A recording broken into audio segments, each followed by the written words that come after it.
The wind screamed like a banshee through the trees, clawing at the old farmhouse with icy fingers. Rain lashed against the windows like bullets, and the sky groaned under the weight of the storm. Inside, Lena Hart sat alone by the fire, her knitting needles clicking softly, a sound drowned out by the thunder. She was used to loneliness. It had been her shadow ever since Daniel, her husband, had been taken by the fever 2 winters ago. The house, once filled with laughter and hope, now echoed with silence. The cradle they had built together still sat in the corner, empty. Dusty. A sharp crack of lightning split the sky. Lena flinched, her heart jumping. Then, another sound. Not thunder. A knock. Her breath hitched. No one came out this far, not unless they were lost or desperate. The knock came again, harder, frantic. Her hands shook as she set the knitting aside. The floorboards creaked under her feet as she moved toward the door. Who could be out in this storm? She hesitated, fingers hovering over the latch. Then, steeling herself, she pulled the door open. And the storm rushed in. A man stood on her porch, soaked to the bone, his dark hair plastered to his forehead. His clothes clung to him, heavy with rain. But it wasn't the man that made her gasp. It was the baby in his arms.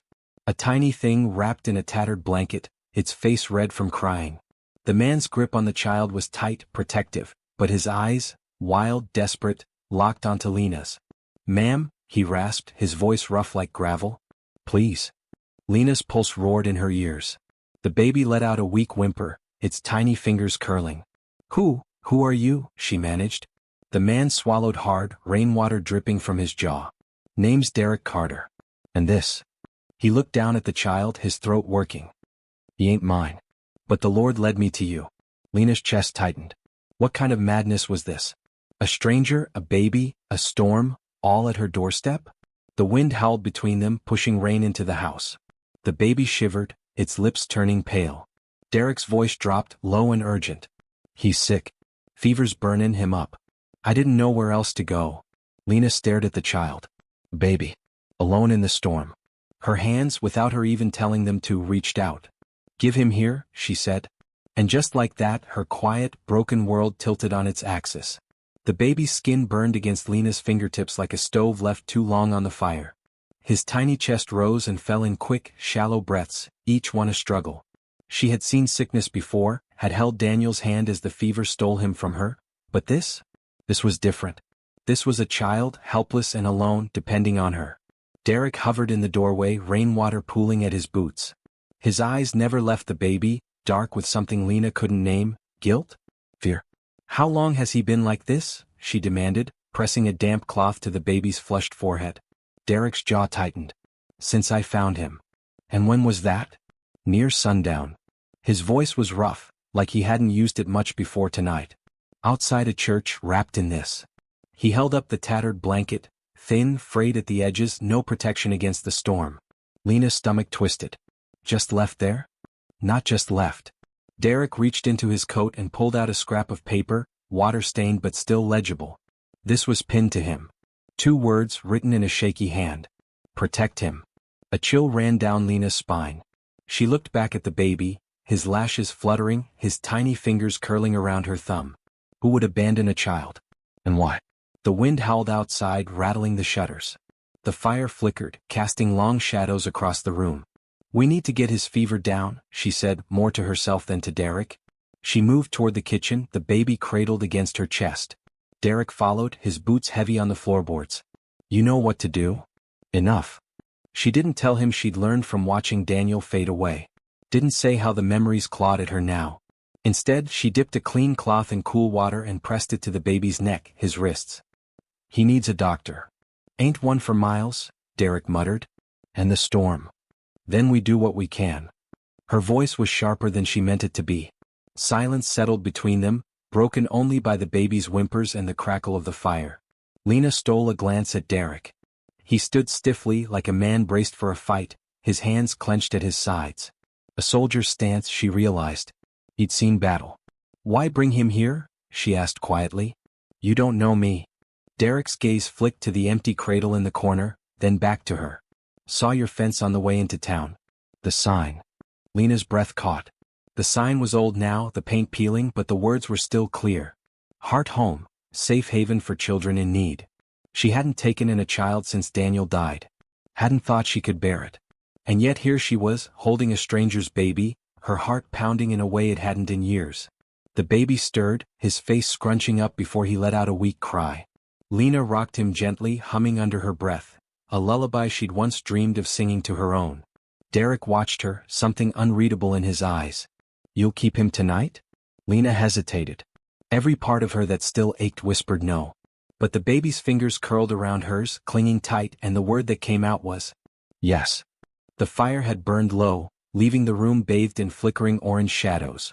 The baby, Noah, Lena had decided to call him just for tonight, lay swaddled in a clean blanket, his feverish whimpers finally quieted. She sat in the rocking chair beside the hearth, her fingers tracing the curve of his tiny ear. "He's sleepin' deep now," she murmured, more to herself than to Derek.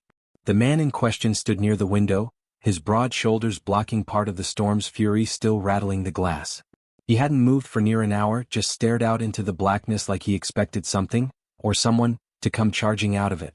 Lena studied him in the dim light. He was tall, with the kind of posture that spoke of military training, but there was a weariness to him too. Like his bones carried a weight no man should have to bear. "You can sit," she said finally. "Ain't no need to stand guard all night." Derek turned slightly, just enough to glance at her over his shoulder. "Old habits." His voice was quiet, rough. "You learn quick in the war, sleep light, wake lighter." Lena nodded slowly. She'd known soldiers before. Daniel had fought at Shiloh, come home with ghosts in his eyes that never quite left. "You a medic?" she asked, remembering how steady his hands had been when he checked Noah's pulse earlier. "Was." A muscle jumped in his jaw. "5th Ohio Infantry." The silence stretched between them, filled only by the crackle of the fire and Noah's soft breathing. Lena rocked the chair gently, her eyes drifting to the empty cradle again. "You said the Lord led you here," she said at last. "That's a mighty bold claim for a man who don't know me from Adam." Derek finally turned fully from the window. The firelight caught the scars on his knuckles, the tired lines around his eyes. "Saw your sign. Then the storm hit and I just knew." He shook his head slightly, like even he didn't understand it. "Ain't never been a religious man. But today? Felt like someone was pointing me straight to your door." Lena pressed her lips together. Faith had left her the day they'd lowered Daniel into the ground. The idea that God, if he was even listening, would drop a baby into her arms now? It near made her want to laugh. Or scream. Noah stirred with a tiny sigh, his little fingers flexing in sleep. Against her will, Lena's throat tightened. "He can't stay," she said abruptly. "I'll keep him tonight, but come mornin', you're taking him to the sheriff." Derek's gaze dropped to the baby. "Figured you'd say that. Then why bring him here at all?" "Because," Derek said slowly, "I think he was meant to find you as much as I was." Lena opened her mouth to argue, but a sudden bang from outside made them both freeze. Derek was at the window in an instant, his body tense. "Someone's out there." The pre-dawn light crept through the curtains like a cautious thief, painting the room in shades of gray. Lena stood at the stove, stirring a pot of oatmeal with one hand while the other kept steady pressure on the bundle of blankets pressed to her shoulder. Noah had woken twice in the night, feverish and fretful, but now slept deeply, his warm weight a strange comfort against her. Derek's heavy footsteps sounded on the porch before the door creaked open. Cold morning air rushed in, carrying the scent of wet earth and the metallic tang of lingering storm. "Sheriff's office don't open for another hour," he said, stomping mud from his boots. His eyes looked bruised from lack of sleep. "But I checked the road, whoever was out there last night is gone." Lena's spoon stilled. "You sure it wasn't just the storm? Loose shutter, maybe?" "Positive." Derek hung his damp coat by the fire. "Found boot prints under the kitchen window. Someone was looking in." A shiver ran down Lena's spine. She adjusted Noah in her arms, his sleepy breath warm against her neck. Could have been some traveler seek-in shelter. Could have been. Derek's tone said he didn't believe it. He reached into his pocket and pulled out a crumpled slip of paper, the note that had come with Noah. "This church where you found him, it have a name?" "St. Mary's. Over near Mill Creek." Derek smoothed the paper on the table. "Rode past it yesterday afternoon. Place was empty, 'cept for this little feller wailin' on the steps like the devil was after him." Lena set the oatmeal aside and moved to the table. The ink on the note had bled from the rain, but those two desperate words remained clear. "Protect him." "No name? No nothing?" she asked. "Just this." Derek's calloused finger tapped the paper. And the blanket he was wrapped in, cheap wool, store-bought. Nothing special. Noah made a soft sound in his sleep, his tiny face scrunching. Lena automatically rocked side to side, the motion as natural as breathing. "We'll take him to Sheriff Hoyt after breakfast," she said firmly. "He'll know what to." A sharp knock at the door cut her off. Derek's hand went to his hip where a gun would have hung if he'd been wearing his belt. Lena's arms tightened around Noah. "Mrs. Hart." A woman's voice called through the door. "It's Miraculous, Cedar County Child Welfare. I need to speak with you." Derek shot Lena a questioning look. She swallowed hard, suddenly aware of how this must appear. A widow woman alone with a strange man and a baby that wasn't hers. "Just a minute." She hurried to the cradle and laid Noah down, then smoothed her skirts and opened the door. The woman on the porch looked like she'd battled the storm herself, her dark curls escaping their pins, her practical wool dress splashed with mud. But her eyes were sharp and knowing as they darted past Lena to where Derek stood by the fire. "Morning, ma'am," the woman, Mira, said. She held up a brass badge. "Got a report last night about an abandoned infant. Rumor says he might have ended up here." Lena's mouth went dry. "Who told you that?" Myra's gaze flicked to Derek again. "Church caretaker found blood on the steps this morning. Followed the tracks to where a man's horse had been tied up. Then the rain washed most of the trail away, but..." She shrugged. "Your place isn't the first stop folks make when they find trouble. Figured it was worth checking." Behind her, Derek made a low sound in his throat. "Blood?" "Not much," Mira said. "But enough to worry." She stepped forward, her voice dropping. "Mrs. Hart, is there a child here?" Lena hesitated. Every instinct told her to lie, to protect Noah from whatever mess he'd been born into. But the law was the law. "Yes," she admitted. "But he's sick. Feverish." Myra's professional mask slipped for just a second, a flash of genuine concern. "May I see him?" Lena led her to the cradle. Noah had kicked free of his blankets, his little face flushed with sleep and sickness. Mira bent over him, her practiced fingers checking his pulse, his temperature. "He needs a doctor," she murmured. "We were fixing to take him to the sheriff," Derek started. "Sheriff can wait." Mira straightened. "I'm placing this child in emergency foster care. Mrs. Hart, since you're already certified." Lena's breath caught. "You want me to keep him?" "Temporarily." Myra's tone warned against argument. "Until we locate next of kin." "But you should know," she hesitated. "These situations, they rarely end with happy reunions." Outside, a crow cawed, a harsh, lonely sound. Lena looked down at Noah, at the way his tiny hand had curled around the edge of her apron. "How temporary?" she asked quietly. Myra's smile was thin and sad. "That depends on how hard someone's looking for him." The doctor's wagon had barely disappeared down the muddy lane when Lena noticed the woman. She stood at the edge of the property near the old oak tree, her dark dress blending into the shadows. Still as a statue. Watching. Lena's grip tightened on the porch railing. The doctor had confirmed Noah's fever was breaking, but warned he'd need careful watching. The last thing they needed was some stranger lurking about. "Derek?" she called softly, not turning her head. He appeared in the doorway instantly, his hands still damp from washing up. "What is it?" "We've got company." She nodded toward the tree line. Derek's body went taut as a bowstring. His eyes, sharp as a hawk's, scanned the tree before the woman stepped forward into the sunlight. She was younger than Lena expected, maybe mid-20s, with pale skin and dark hair pulled into a messy braid. Her dress was simple but well-made, though the hem was caked with mud as if she'd walked miles. "You." Derek's voice came out rough with surprise. He took an involuntary step forward. The woman flinched but held her ground. "You remember me," she said. Her voice carried across the distance, trembling like a leaf in the wind. Lena looked between them. "You know her?" Derek's jaw worked. "Clara Mitchell." She was.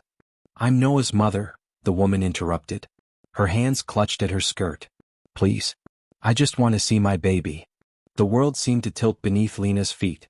She'd imagined this moment, dreaded it, but not so soon. Not standing on her own porch with Noah sleeping peacefully inside. Derek moved down the steps, his movements controlled but tense. "You left him at a church in the middle of a storm," he said, each word clipped. "With nothing but a scrap of paper." Clara's eyes filled with tears. "I had no choice." "He was coming," she broke off, her gaze darting down the empty road. When she spoke again, it was barely above a whisper. "Victor knows I ran. He'll kill me if he finds me. Kill Noah too." A cold finger traced Lena's spine. Who's Victor? Clara opened her mouth, but Derek answered first. Victor Langley. Her husband. His voice was grim. Used to serve with him. Meanest son of a... He caught himself, glancing at Lena. Man's got a temper like a rattlesnake. Clara nodded miserably. When I told him I was leaving, he said no wife of his would take his son. She touched her ribs gingerly. Waited till he passed out drunk, then ran with Noah. Knew he'd check the trains first, so I went the other way. Left Noah where I knew someone good would find him. Her eyes met Derek's. Didn't expect it to be you. Lena's mind raced. If this woman was telling the truth, Noah wasn't abandoned, he was rescued. But that meant? You can't stay here, she said suddenly. If your husband's looking for you?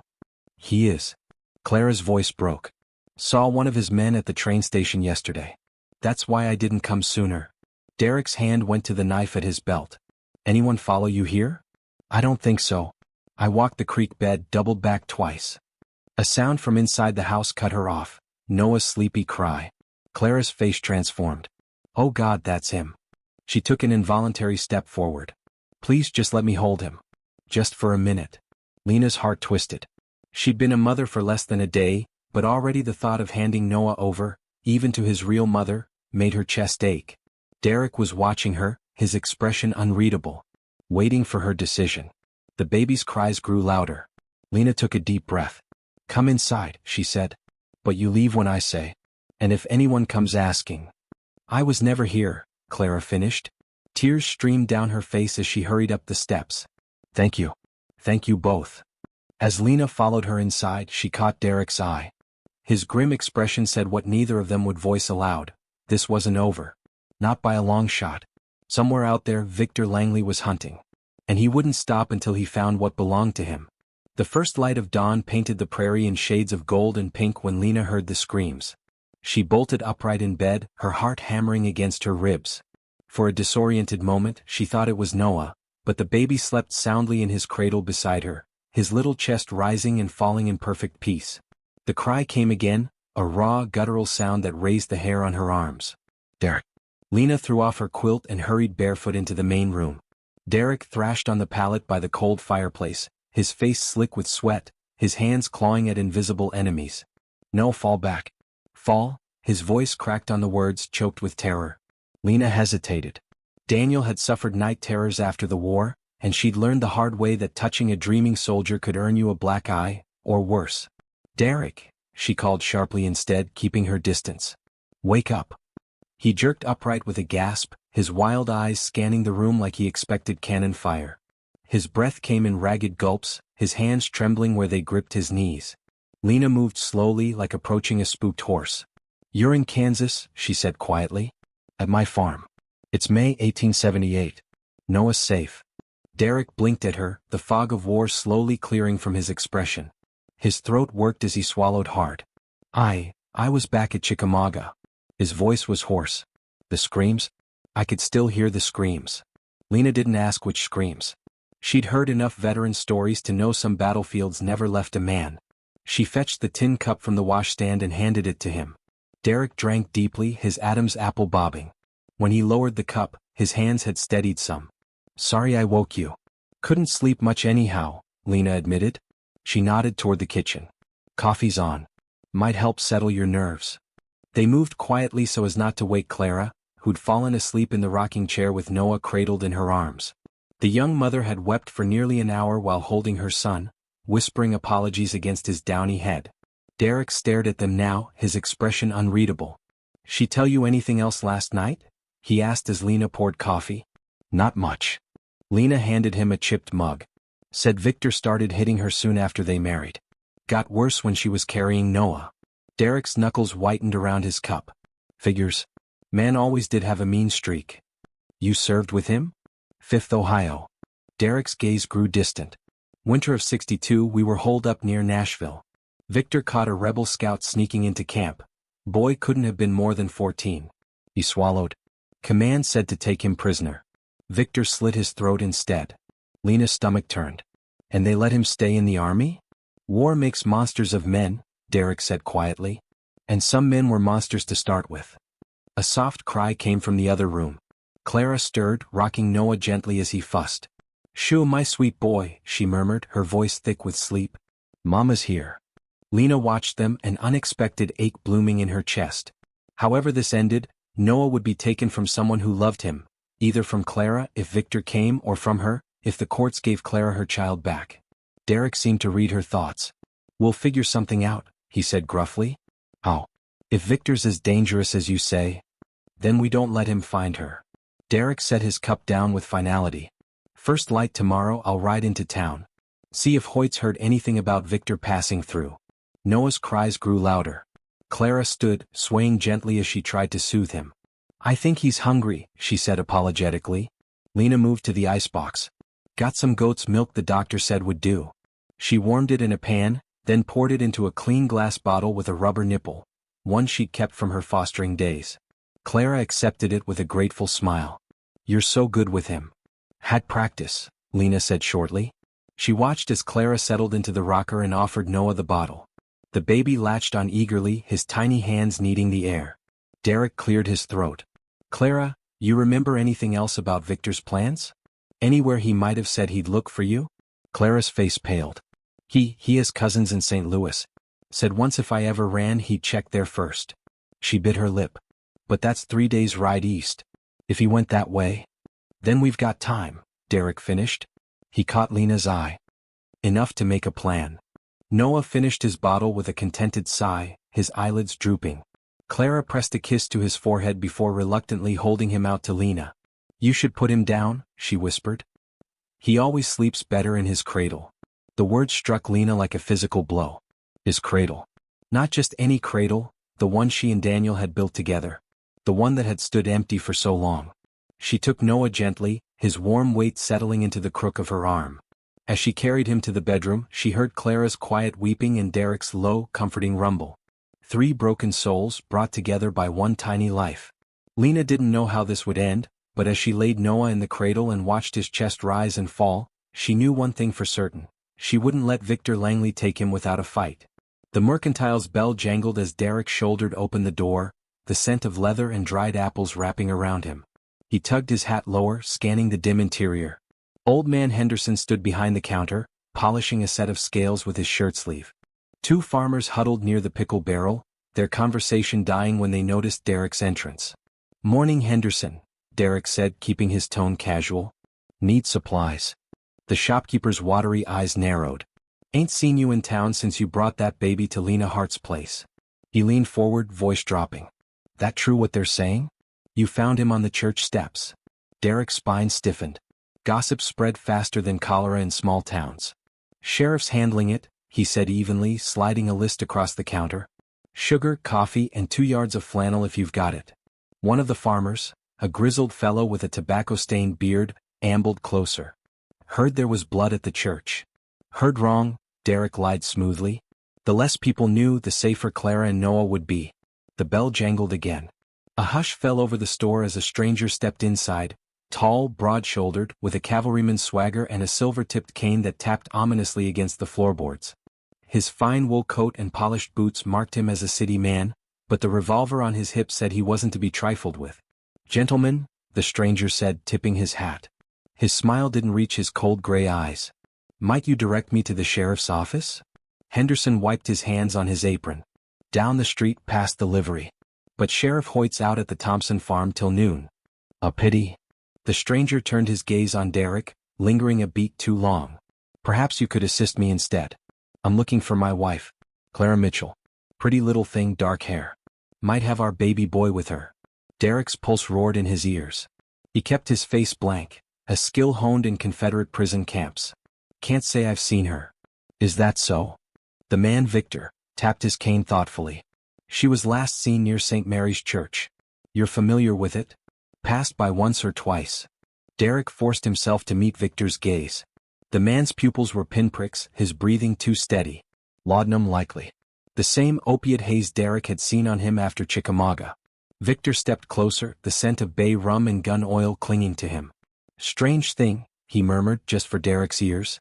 "The caretaker swore he saw a cavalryman take my boy. And here you are, 5th Ohio unless I miss my guess."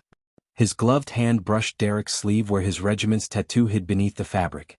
"Lot of veterans out west," Derek said flatly. A muscle jumped in Victor's jaw. "I will find her," he whispered, each word precise as a surgeon's scalpel. "And when I do, every soul who helped hide my wife will hang." He turned abruptly, his cane striking the floor like a judge's gavel. "Good day, gentlemen." The bell jangled violently as he left. Henderson waited a full minute before speaking. "That who I think it is?" Derek's hands clenched into fists. "Pack my order quick." "You gonna tell Lena?" "Gonna do better than that." Derek tossed coins on the counter. "You got a shotgun under this thing?" Henderson reached below and slid a double-barreled Parker across the wood grain. "2 shells loaded. You bring it back in one piece." The farmers exchanged glances. The bearded one spat into a brass spittoon. "Ain't right, a man threatening women and babies. We'll keep an eye on that city feller." Derek nodded his thanks, the weight of the shotgun solid in his hands. As he stepped into the sunlight, he scanned the street. Victor stood outside the saloon, conversing with a pockmarked drifter. Payment changing hands. Derek swung onto his mare and kicked her into a gallop. Lena needed warning, and the farm needed fortifying. Because Victor Langley didn't make empty threats. And war was coming to Cedar County. The farmhouse creaked like an old ship at sea as Lena knelt before the cedar chest at the foot of her bed. Outside, the wind howled through the cottonwoods, carrying the first chill of autumn. Somewhere in the gathering dark, Derek circled the property with Henderson's shotgun, watching for Victor's men. Her fingers trembled as she lifted the lid. Daniel's scent, linseed oil and pipe tobacco, rose from the contents, so vivid it stole her breath. Folded uniforms. A daguerreotype of their wedding day. And at the bottom, wrapped in oilcloth, his journals. She hadn't been able to open them after his passing. But tonight, with danger prowling the edges of her land and a baby sleeping in the next room, she needed answers. The first journal fell open to a page dated spring 1875. Daniel's precise handwriting marched across the paper. "Another boy brought in by Sheriff Hoyt today, caught stealing chickens out at the Jenkins place. No more than 14 but already hard as nails. Says his name is Victor Langley. Claims he's been on his own since his pa drank himself to death." Lena's throat tightened. She flipped ahead, pages rustling like dry leaves. Asterisk, July 1875, Victor worked the harvest season without complaint, but there's a darkness in him. When young Tommy Wilkins accidentally broke his whittling knife, Victor waited 3 days before putting a rattlesnake in the boy's bedroll. Asterisk. A floorboard squeaked. Lena whirled to find Clara hovering in the doorway, Noah asleep against her shoulder. "I didn't mean to pry," Clara whispered. "But I heard you gasp." Lena beckoned her closer. "Did you know my husband?" Clara's eyes widened as she scanned the page. Victor never spoke of him, but... She gently traced a passage where Daniel had written. "Tried to place Victor with the Millers, but he ran off within the week. Says he'll make his own way." "My God," Lena breathed. Daniel tried to help Victor as a boy. Noah stirred, his tiny fist curling against Clara's bodice. The firelight caught the scar on his wrist, a small, crescent-shaped mark Lena had assumed was a birthmark. Clara followed her gaze. "Victor did that," she said tonelessly. "The night Noah was born. Said a real man doesn't cry, so he..." She swallowed hard. "Pressed his cigar into Noah's skin when he wouldn't stop wailing." Lena's vision blurred with rage. She turned another page and froze. Asterisk, October 1875, last entry on Victor. "He stole $20 and my best rifle before disappearing. Found the rifle pawned in St. Louis, but the trail ends there. Lord forgive me, but I fear what that boy will become." Asterisk. A heavy knock at the front door made them both jump. Derek's voice came through the wood, tight with urgency. "Lena? Need you to check something." She hurried to unbar the door. Derek stood on the porch, the shotgun cradled in his arms. Moonlight silvered the sweat on his brow. "Victor's got 2 men watching the north pasture," he said lowly. "They'll move at dawn." His gaze flicked to the journal in her hands. "What's that?" Lena showed him the entry. Derek's jaw hardened. "So your husband knew him before the war." "Tried to save him," Lena corrected softly. For a long moment, Derek stared at the journal like it held some secret. Then he spoke, his voice rough with an emotion Lena couldn't name. "I've been having dreams about you." Clara discreetly slipped back into the bedroom with Noah. "Dreams?" Lena echoed. "For months." Derek removed his hat, running a hand through his sweat-damp hair. A woman standing in a doorway holding out her hands. Never saw your face clear until I knocked on your door in that storm. He met her eyes. Daniel ever mention a church called St. Mary's? Lena's breath caught. That's where you found Noah. And where I got this. Derek pulled a tattered Bible from his coat pocket, the one he'd found beside Noah on the church steps. Inside the cover in faded ink. Asterisk, to Daniel, my light in dark places. Lena, Christmas 1876 inch asterisk. Her knees nearly buckled. That's my handwriting. I gave this to Daniel the year before she touched the cracked leather. How did it end up there? Derek's calloused fingers brushed hers as he took the Bible back. Don't reckon it's coincidence, he said quietly. No more than me dreaming of you before we met. Somewhere in the distance, a horse whinnied. Derek's head snapped up. They're moving early, he growled, snatching the shotgun. Bar the door behind me. As Lena watched him vanish into the night, Clara's whisper came from the shadows. You believe him? About the dreams? Lena stared at the spot where Derek had stood. I believe Noah was meant to find us, she said simply. All of us. Outside, a gunshot shattered the stillness. The church bell tolled across the valley, its deep bronze voice rolling over the golden prairie. Lena stood frozen at the edge of the churchyard, her black mourning dress whispering around her ankles. She hadn't stepped foot in God's house since they'd buried Daniel. Hadn't seen the point. But this morning, with Victor's men still prowling the countryside and Noah's fever finally broken, something had drawn her here. Maybe it was the way Derek had looked at her when she'd mentioned going, like she'd thrown him a lifeline. Maybe it was Clara's quiet tears last night as she'd whispered, I prayed every day someone would save him. Or maybe it was Noah himself, his tiny fingers clinging to hers as if to say, be brave. Ma'am? Lena turned to find little Betsy Miller holding out a sprig of wildflowers. For your bonnet, the girl whispered. Preacher says flowers make the angels smile. The simple kindness lodged in Lena's throat like a stone. She tucked the blooms into her hatband with trembling fingers. Behind her, Derek shifted his weight, the colt at his hip catching the morning sun. He'd insisted on coming, though he stood apart from the gathering congregation, a sentry in pewter and shadow. The hymn began inside, What a friend we have in Jesus, the familiar melody wrapping around Lena like a forgotten shawl. Her feet moved before her mind could protest. The sanctuary smelled of beeswax and worn hymnals. Sunlight poured through stained glass, painting Noah's face in jewel tones as Clara rocked him in the back pew. Lena slid in beside them, the wooden bench creaking under her weight. Derek remained standing at the door, his broad back blocking the entrance. Watching. Always watching. The preacher's voice boomed from the pulpit. The Lord is my shepherd, I shall not want. Lena's vision blurred. Daniel had loved this psalm. She could almost feel his hand covering hers, his work-roughened thumb brushing her knuckles. A sudden giggle cut through her memories. Noah, wide-eyed and squirming in Clara's arms, had caught sight of the sunlight dancing through the blue-stained glass. He reached for it with chubby hands, his laughter ringing clear as the church bell. Several heads turned. Old Mrs. Peterson actually smiled. And then, impossibly, Derek's deep chuckle rumbled from the doorway. The sound wrapped around Lena's heart and squeezed. Clara pressed a kiss to Noah's curls. First laugh, she whispered, her eyes shining. Been waiting so long to hear that. The preacher paused, his stern face softening. And a little child shall lead them, he said quietly before continuing the scripture. Lena's breath caught. Noah's joy had disarmed the whole congregation, even stoic Derek, who was now smiling openly, his guard momentarily forgotten. The moment shattered when the church doors burst open behind him.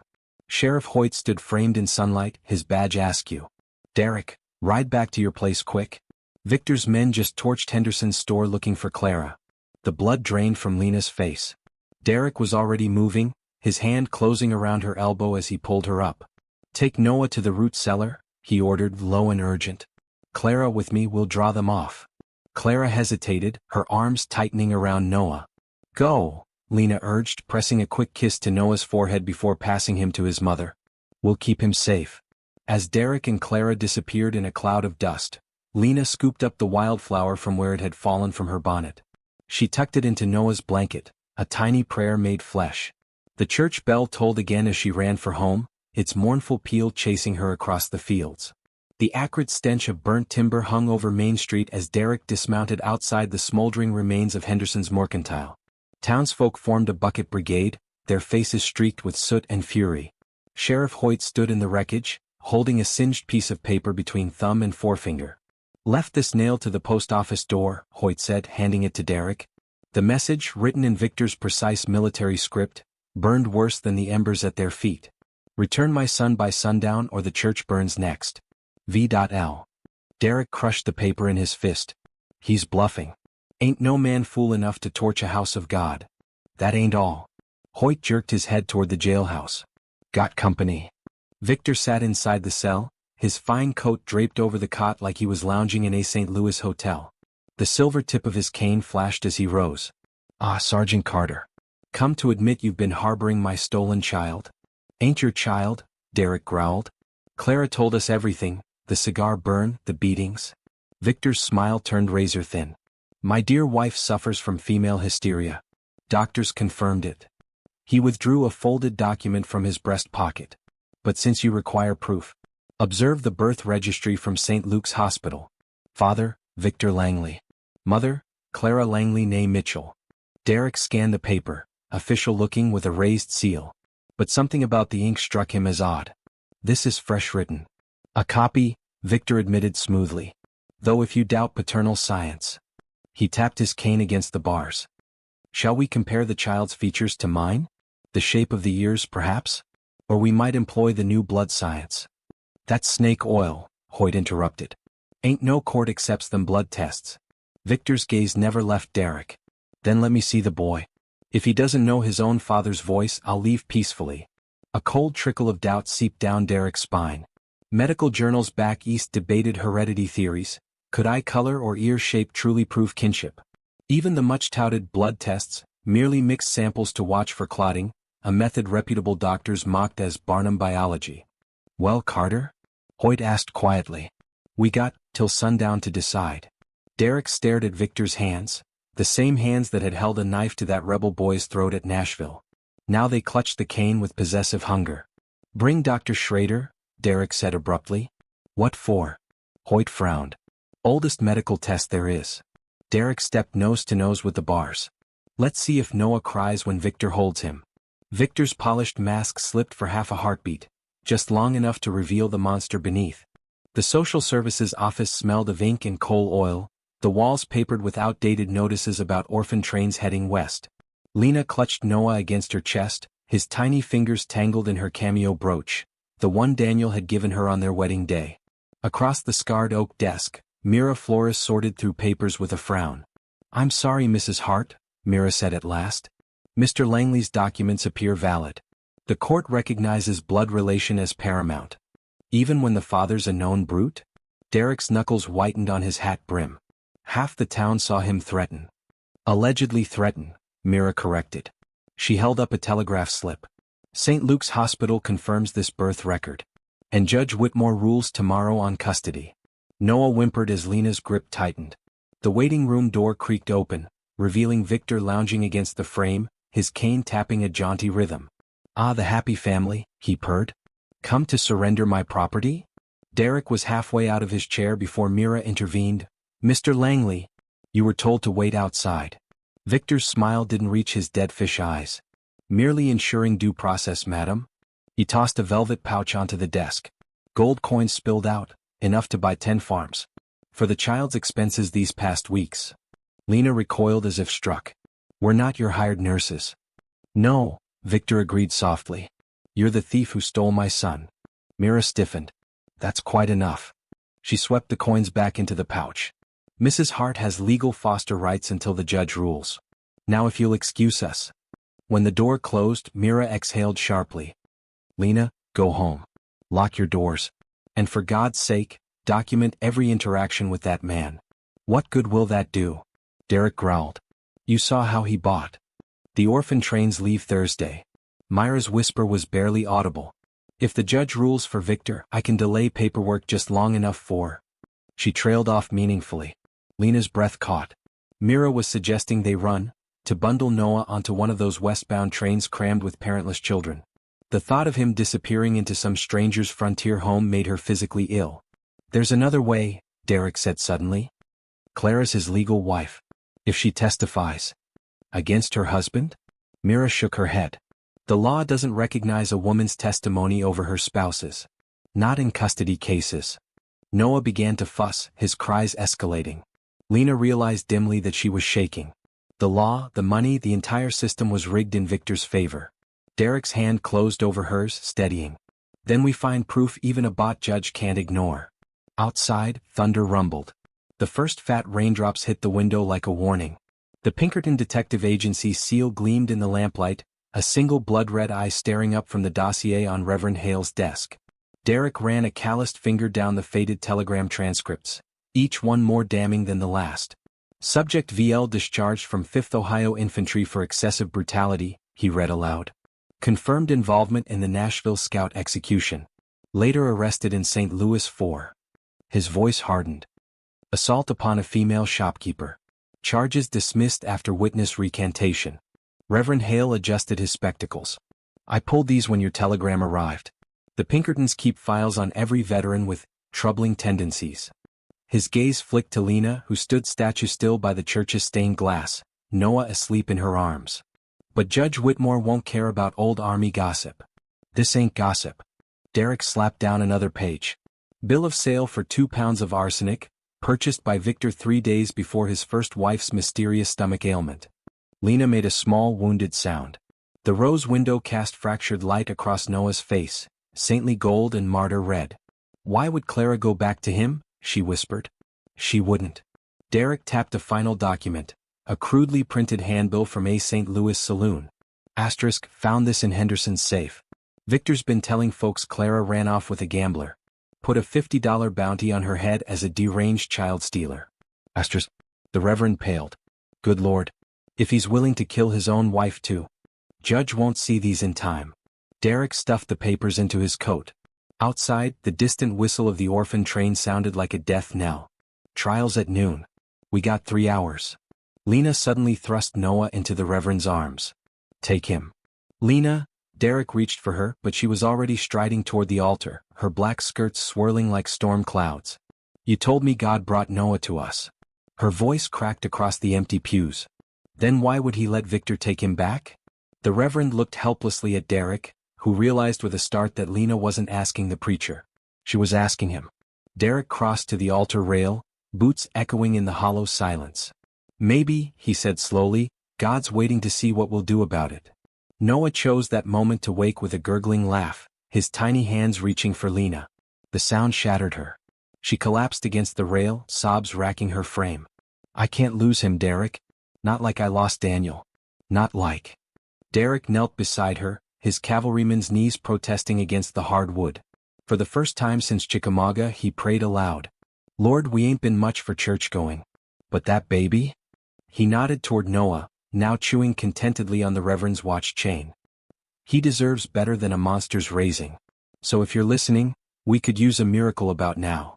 A horse whinnied outside. Through the stained glass, they saw Clara dismount in a flurry of skirts, her face alight with desperate hope. Found it.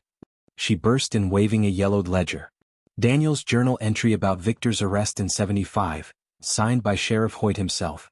They locked him in the Cedar County Jail for 30 days after he stabbed another boy. Derek's pulse roared. That's it. Proof Victor's been violent since youth, and that your husband documented it. Lena stood, wiping her eyes with the heel of her hand. Will it be enough? Clara hugged the ledger like a lifeline. Judge Whitmore was Daniel's cousin. He'll remember. The church bell began to toll noon. The Cedar County Courthouse smelled of sweat and gun oil, the packed gallery buzzing like a disturbed hornet's nest. Lena clutched Noah tighter as Victor's cane tapped up the aisle, tap tap tap, like a countdown to doom. Judge Whitmore's gavel cracked. This custody hearing is now in session. Mr. Langley, you claim? I demand my son's immediate return. Victor's shout echoed off the vaulted ceiling. He flung a document onto the bench. This bill of sale proves Mrs. Hart conspired with my deranged wife to steal my heir. Lena's stomach lurched. The paper did show Clara purchasing stagecoach tickets, but dated after Victor's first attack. Your Honor. Derek stood, his cavalry saber strapped openly at his hip, a silent challenge. We've proof Langley's unfit. He slapped Daniel's journal on the bench beside Myra's Pinkerton reports. Arrest records. Witness statements. Even his first wife's arsenic poisoning. Lies. Victor's cane smashed into Derek's evidence, sending papers flying. That journal's forged. And those so-called witnesses? He snapped his fingers. The rear doors burst open. 3 rough-looking men swaggered in, hands resting on revolvers. The crowd gasped. Lena recognized them from Henderson's burning, Victor's hired guns. Judge Whitmore turned purple. Sheriff, remove these. I wouldn't. Victor's lead thug, a pockmarked giant, cocked his Remington. We're just concerned citizens here to see justice done. Noah began to wail. Clara reached for him, but Victor was faster. He lunged across the bar, snatching Noah from Lena's arms. Mine, he hissed. The courtroom erupted. Women screamed. Men overturned benches. Derek's saber cleared its sheath with a deadly shing. Gun, someone shouted. A shot rang out. Plaster rained from the ceiling. Victor bolted for the side exit. Noah tucked under his arm like stolen goods. Lena down. Derek tackled her as another bullet splintered the witness stand. Mira dragged Clara to safety while Sheriff Hoyt traded shots with Victor's men. Derek was already moving, dodging through panicked townsfolk. Stop that man. Victor kicked open the judge's private door. Sunlight blinded Lena for half a heartbeat, just long enough to see Victor fling Noah into a waiting wagon. The baby's screams tore at her soul. No. She grabbed Derek's revolver from its holster. Lena, don't. Bang. The shot went wide, spooking the horses. The wagon lurched forward, with Victor half hanging off the tailgate. Derek vaulted onto the nearest riderless horse and gave chase. Lena ran after them, her breath coming in ragged sobs. She'd never fired a gun before today. Never needed to. Somewhere ahead, Derek's horse gained on the wagon. She saw him reach for the reins. Crack. Victor's cane smashed across Derek's temple. He reeled, blood streaming down his face, but held on. With a roar, he yanked the reins sideways. The wagon overturned in a splintering crash. Lena reached the wreck as Derek staggered toward the screaming bundle in the hay. Victor lay motionless, his neck bent at an unnatural angle. Derek, your head. Get Noah, he gasped, collapsing to his knees. The baby was unharmed, his tiny fists flailing. Lena crushed him to her chest, her tears mixing with the dust and blood. Sheriff Hoyt arrived panting. Judge says temporary custody stays with you, Lena. And Derek, he eyed Victor's corpse. That was cleanest kill I ever saw. Derek didn't answer. His eyes stayed locked on Lena and Noah as the prairie wind carried away the gun smoke. The scent of carbolic acid and lavender filled Lena's kitchen as she wrung out another cloth. Derek sat stiffly in the ladder-back chair, his breath hissing between his teeth as she dabbed at the gash on his temple. The wound, stitched with horsehair thread by old Doc Schrader, pulsed an angry red. Hold still, Lena murmured. This'll sting. She pressed the cloth, soaked in Daniel's best whiskey, against the torn flesh. Derek's calloused hands gripped the chair arms, but he didn't flinch. Used to have a field surgeon who'd sing hymns during stitching, he said through clenched jaws. Sounded like a stepped-on cat. Lena's lips twitched despite herself. Outside, rain lashed the farmhouse just as it had the night Derek first appeared with Noah. The storm seemed determined to bookend their strange journey.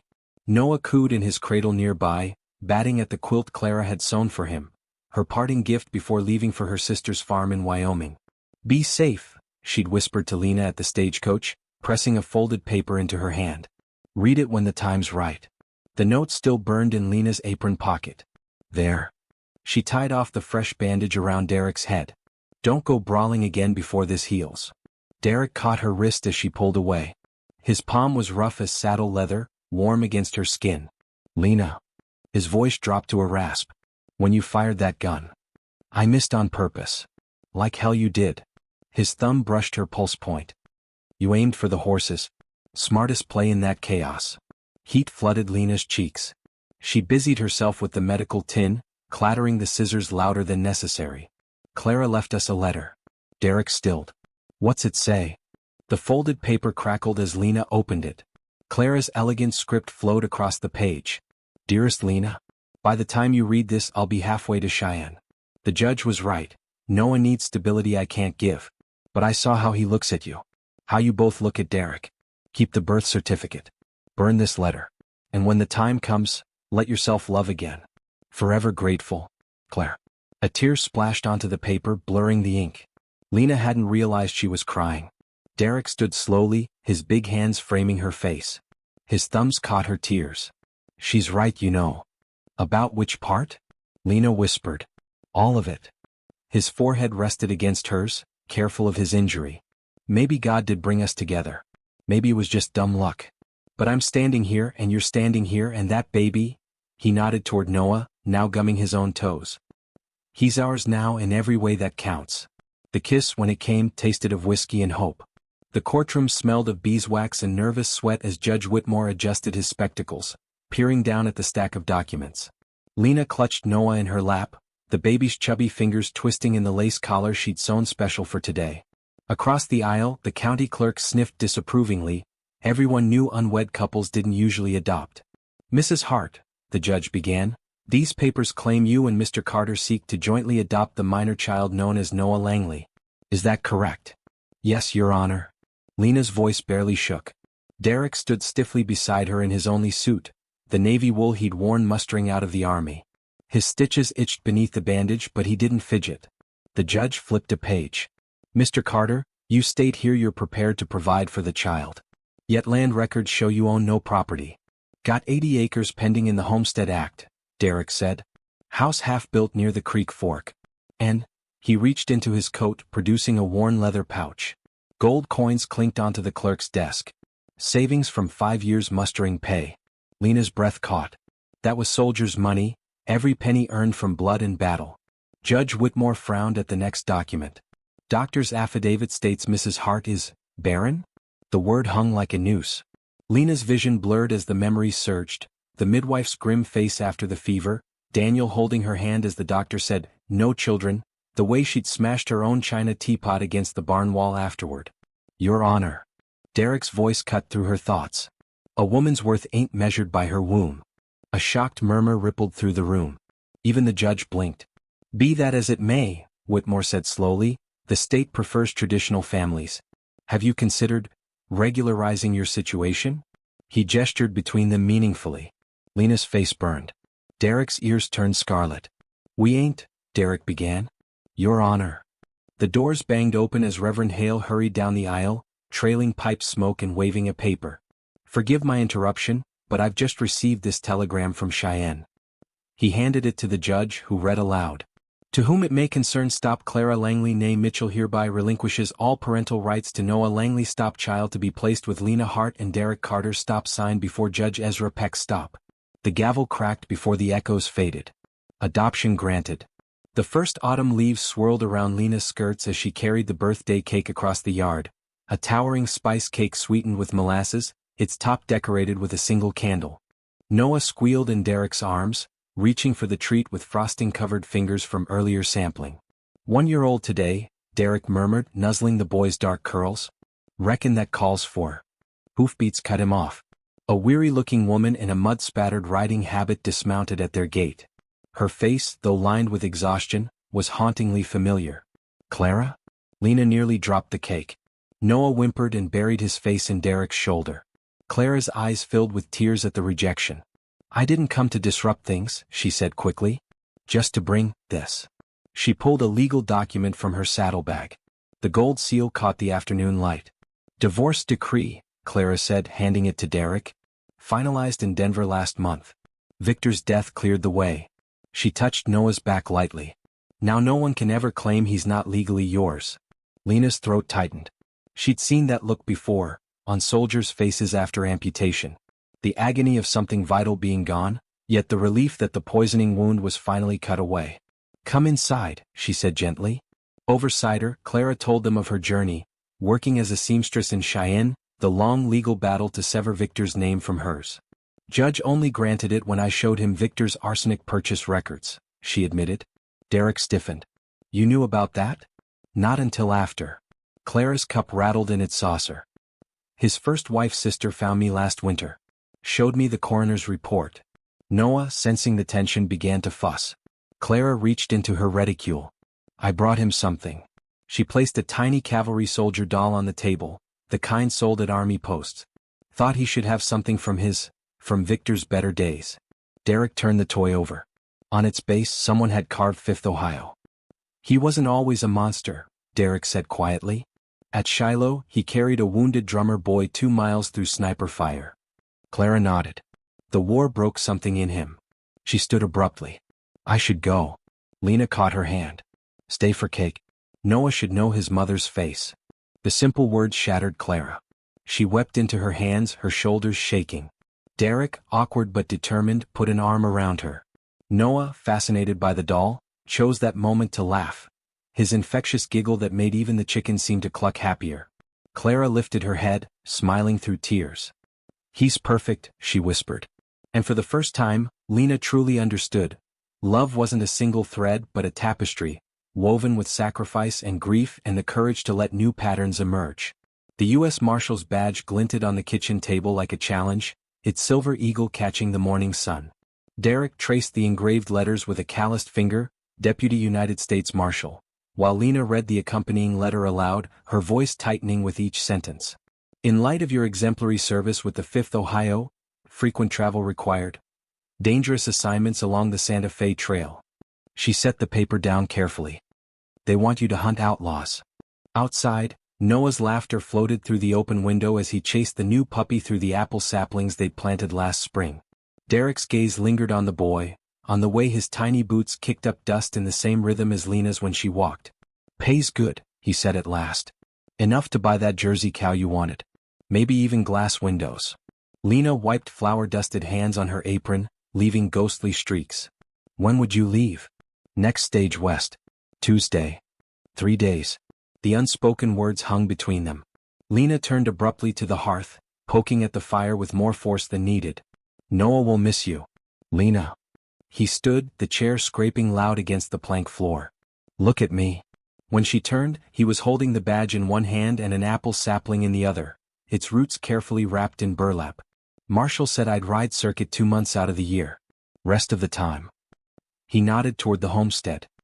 I'm standing right here. Lena's breath caught. You're not taking the job? Told him I would. Derek set the sapling on the table beside the badge. On one condition, my territory ends at Cedar County line. The realization dawned like sunrise. You'll be our local marshal. Sheriff Hoyt's getting old. Town needs someone who knows how to. Noah burst through the door then, the puppy yapping at his heels. Papa. Puppy ate my shoe. He flung himself against Derek's legs, holding up a mangled leather strap. Derek scooped him up effortlessly, the way he'd once cradled a feverish baby in a storm. Reckon that calls for new boots, he said, tweaking Noah's nose. Maybe some with rattlesnake designs like Marshall Hickok wears. Lena's eyes welled. This man, this soldier who'd once tracked Confederates through Tennessee brush, was choosing them over glory. Choosing bedtime stories over wanted posters, apple trees over gunfights. She picked up the sapling, its leaves brushing her wrist like a promise. Where should we plant it? Derek shifted Noah to one hip and reached for her hand. Right out front, he said softly. Where we can watch it grow old with us. The sky turned the color of a fresh bruise as Lena tied the last knot in the storm shutter. The air smelled like wet iron and the chickens had gone silent, a bad sign. Derek. She had to shout over the rising wind. Did you check the barn's secure? He emerged from the swirling dust with Noah clinging to his back like a baby possum. Tied down the plow boarded the. A thunderclap shook the earth. Noah screamed, burying his face in Derek's neck. Lena didn't hesitate. She yanked open the root cellar doors. Inside. Now. The cellar smelled of damp earth and last summer's preserves. Lena lit the hurricane lamp with shaking hands as Derek barred the doors above them. In the flickering light, Noah's tears gleamed like quicksilver. Scared, the boy whimpered. Derek settled on the dirt floor, pulling Noah into his lap. Know what my sergeant used to say when the cannons got loud? He pressed the boy's small hand against his own chest. Feel that? Heart's drumming charge not retreat. Means you're brave. Lena watched them, the soldier and the boy who'd healed him, as the storm howled above ground. Hail rattled the doors like gunfire. Derek flinched, his arms tightening around Noah. She knew that look. Daniel had worn it after Shiloh when thunder rolled in. Kneeling, she pried open the hope chest they kept down here, the one holding Daniel's letters and Clara's divorce papers. From beneath the documents, she pulled out a small harmonica. Your papa used to play this during storms, she told Noah, handing it to Derek. Derek stared at the instrument like it might bite him. Lena, I can't. Try. The first notes were shaky but, oh. Susanna emerged recognizable. Noah clapped, distracted from his fear. Outside, the wind screamed, but in their little earthen sanctuary the music held. When the song ended, Derek's voice was rough. "Lena Hart, I ain't got much. No fine house. No silver." He nodded to the harmonica. "Just a used-up cavalryman with bad dreams and a pocket full of—" "Yes." Derek blinked. "I didn't ask yet. Whatever it is." Lena cupped his face, her thumb brushing his scar. "The answer's yes." Above them the storm raged on. But below ground, in the light of a single lamp, something unbreakable took root. The rising sun painted the ruined barn in shades of gold and grief.